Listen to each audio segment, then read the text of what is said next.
What if the habits you repeat quietly, without drama or extremes, are the ones that decide how long and how clearly you live? I am 102 years old now, and when people ask me for my secret, they often expect something exotic, a special food, a miracle supplement, a dramatic sacrifice. But the truth is much simpler and perhaps harder to accept. I learned early to be careful with sugar, long before it became fashionable to talk about blood glucose or diabetes. I did not grow up counting grams or reading labels. In my youth, we did not have the abundance that exists today. Sweets were rare, not forbidden, but respected. Over time, I noticed something important. When sugar became frequent, it changed how my body felt. My energy dipped. My hunger became restless. My mind felt less steady. So I adjusted, not by cutting sugar out completely, but by limiting it. I want to be very clear about what I am and am not claiming. Limiting sugar did not make me immortal. It did not guarantee that I would never face illness. It did not place me above genetics, aging, or chance. What it did was reduce strain on my body year after year in a way that added up quietly. Clear scientific boundaries. Limiting added sugar is not a medical treatment and does not prevent or cure diabetes. Diabetes develops through a complex interaction of genetics, age, body composition, activity level, stress, and metabolic factors. Reducing added sugar may lower metabolic strain, but it does not guarantee normal blood glucose, nor does it override genetic risk or aging. This story reflects personal experience and long-term observation, not a medical claim or prescription. When I say limit sugar, I am not talking about fruit shared at the table or the natural sweetness of real food.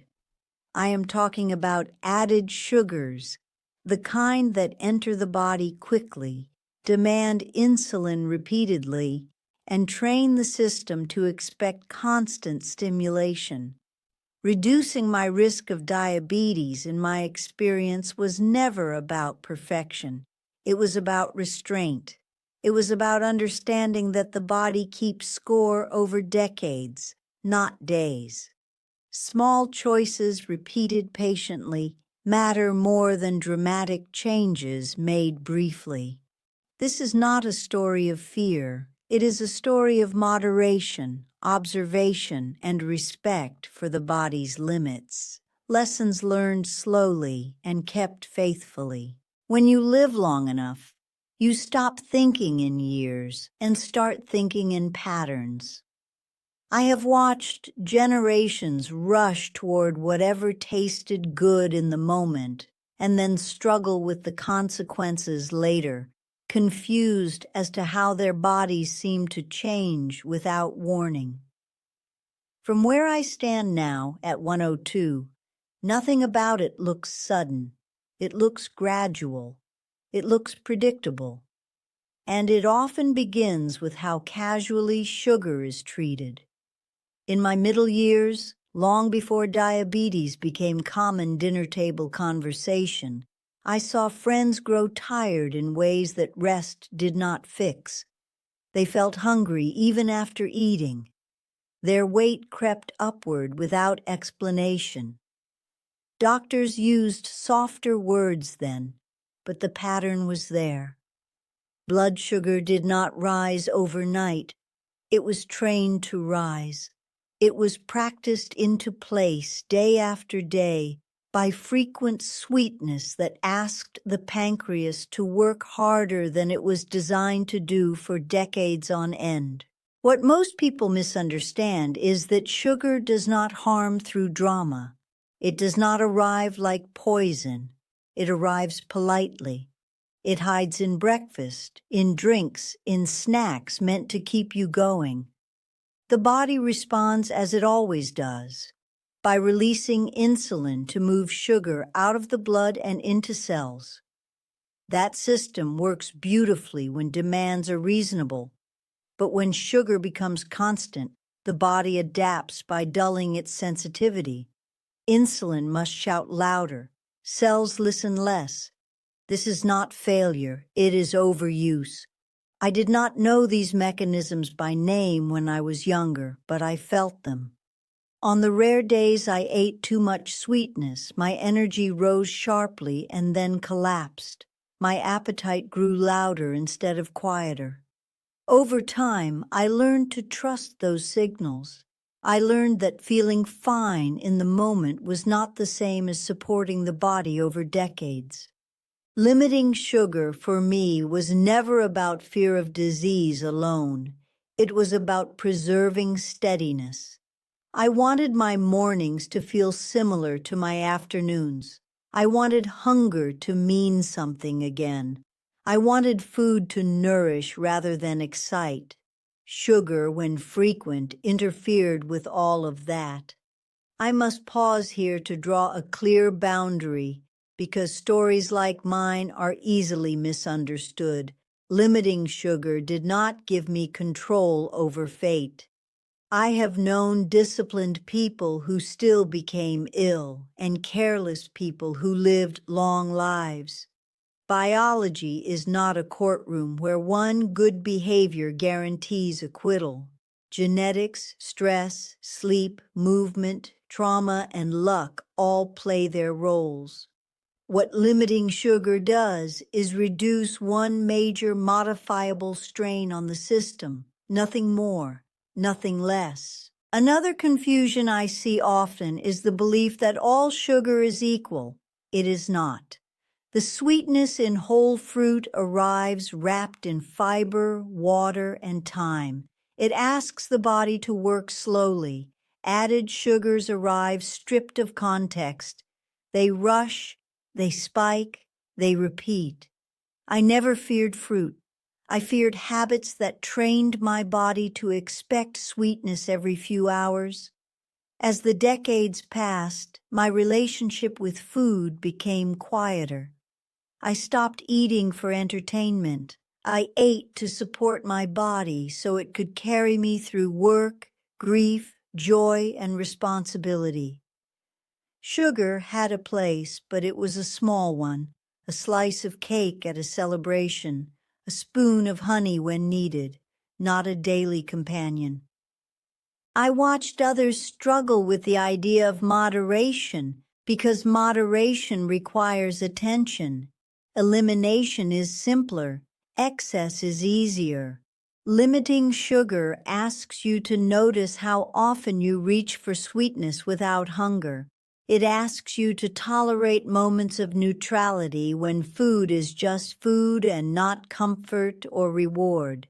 That skill, I believe, protects more than blood sugar. It protects judgment. Diabetes, when it appears, is not a moral failure. It is not proof of weakness. It is the result of many forces converging over time. But reducing added sugar reduces the frequency with which the body is forced into high insulin states. It gives the system breathing room. Over decades, that breathing room matters. Now, at this age, my blood sugar remains stable not because I was perfect, but because I was consistent. I did not chase trends. I did not punish myself for indulgence. I returned again and again to restraint. The body remembers that kind of loyalty. This part of my story is not meant to frighten you. It is meant to slow you down, to invite you to think in spans longer than a week or a year. Sugar trains the body quickly. Discipline trains it slowly. But what is trained slowly lasts longer. In the next part, I will speak about the emotional side of sugar, how it became a substitute for rest, comfort, and meaning in modern life, and how learning to limit it changed not just my health, but my relationship with myself. As I grew older, I realized that sugar was never just about taste. It was about feeling. It was about comfort when the day had been long, reward when something difficult was finished, and distraction when silence felt uncomfortable. Long before people spoke openly about emotional eating, I watched how sweetness quietly replaced rest, reflection, and sometimes even human connection. In my earlier years, sugar appeared most often when life felt crowded. Busy days invited quick pleasures, stress made the body ask for relief, and sugar answered faster than sleep or stillness ever could. The problem was not the sweetness itself, but the pattern it created. Relief came quickly, but it faded just as fast, leaving the same tension behind, sometimes heavier than before.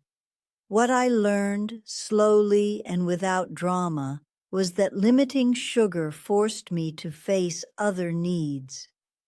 When I did not reach automatically for something sweet, I noticed what was actually missing.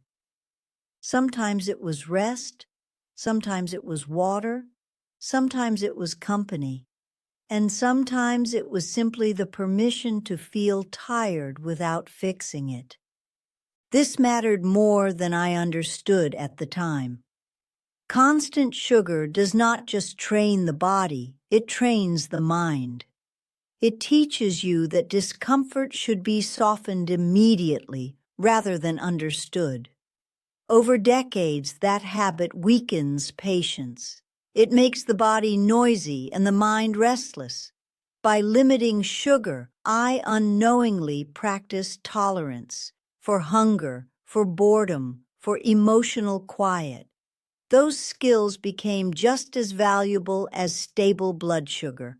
I want to say something carefully here. Sugar is not evil. Pleasure is not sinful. Celebration has its place. But when sweetness becomes a tool for emotional regulation, the body pays interest on that loan. Insulin rises, appetite becomes confused, energy fluctuates, and slowly the line between hunger and habit disappears. There were moments in my life when limiting sugar felt like swimming against the current. Social gatherings grew sweeter. Packaged foods became more common. People joked that restraint was unnecessary, that enjoyment should come first. I did not argue. I simply watched what followed: more fatigue, more diagnosis, more confusion about how bodies could betray their owners so suddenly. Nothing about it was sudden. By choosing moderation, I gained clarity. Hunger became honest again. A simple meal satisfied me. My energy no longer depended on constant stimulation. That steadiness protected my routines. I walked more. I slept better. I made clearer decisions. All of these factors work together, quietly influencing diabetes risk far more effectively than any single heroic act. It is important to repeat the boundary here, because emotion can turn stories like mine into exaggeration. Limiting sugar did not grant me emotional mastery. I still grieved. I still worried. I still reached for comfort. But I learned to ask for comfort in ways that did not tax my body endlessly. A walk, a conversation, a pause. These cost less in the long run.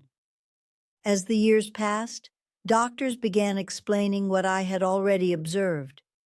Chronic high sugar intake keeps insulin elevated. Elevated insulin encourages fat storage. Insulin resistance often develops gradually over time. But behind those clinical words lies behavior. Small choices made repeatedly under emotional pressure. What I find most striking now is how often people look for complex solutions while ignoring simple restraint. They search for special foods, supplements, or extreme plans. Yet the quiet act of limiting added sugar of choosing less, not none, remains one of the most effective ways to lower long-term metabolic stress. At 102, I do not measure success by numbers alone. I measure it by ease. Ease of movement, ease of appetite, ease of waking and sleeping. Limiting sugar contributed to that ease by keeping my internal signals clear. My body did not have to shout to be heard. If there is a secret here, it is not denial. It is discernment, knowing when sweetness serves life and when it serves avoidance. Over decades, that distinction shapes health more reliably than any rigid rule. In the final part, I will speak directly to you, not with commands, but with perspective, about how to apply this lesson gently, realistically, and without fear, no matter your age. So here I am, 102 years old, not because I mastered my body, but because I learned to listen to it. Limiting sugar was never a heroic act in my life. It was a quiet decision made over and over again, often without anyone noticing, and that is precisely why it remained sustainable for me. If you take anything from my story, let it be this. Avoiding diabetes is not about fear, punishment, or perfection. It is about respect. Respect for how slowly the body adapts, how patiently it keeps score, and how deeply it remembers the habits you repeat. Sugar, when limited, returns to its rightful place as an occasional pleasure, not a daily demand. I cannot promise you outcomes. No one honest can. Limiting sugar will not cancel genetics, erase aging, or guarantee immunity from illness. What it can do is lower the constant pressure placed on your system. It can give your metabolism room to breathe. Over years, that room becomes resilience. Begin gently. Notice how often sweetness appears without hunger. Notice how your energy feels when you choose restraint instead of stimulation. Do not aim for elimination. Aim for awareness. The body responds best to kindness practiced consistently.